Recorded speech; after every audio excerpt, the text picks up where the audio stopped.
लड़का लड़की से कहाँ जा रही हो? लड़की तेरे घर।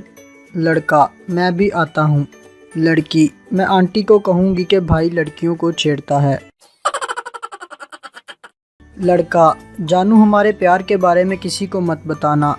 लड़की तेरी बहन को ज़रूर बताऊँगी, वो कहती थी कि कोई कुत्ता ही होगा जो तुझसे प्यार करेगा। लड़का शादी से पहले लड़की को देखने गया। पहली दफ़ा की मुलाकात में हिचकिचाहट में दोनों कुछ देर खामोश रहे। लड़का अपनी पढ़ाई का रौब जमाते हुए, इंग्लिश चलेगी?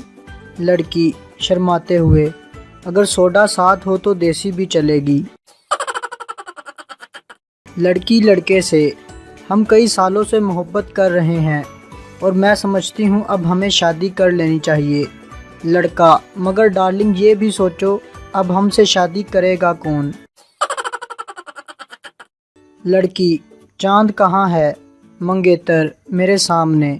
शादी के बाद बीवी चांद कहाँ है? शोहर अंधी हो, सामने आसमान में खरबूजा लटका है क्या? लड़की बाबा जी मेरे लिए दुआ करें, मेरी शादी किसी समझदार आदमी से हो।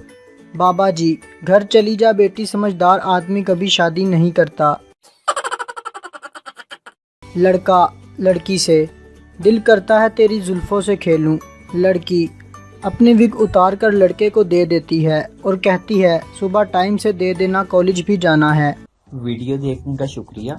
लाइक कीजिए हमारा पेज NTV उर्दू और वीडियो पसंद आए तो ज़रूर शेयर कीजिए।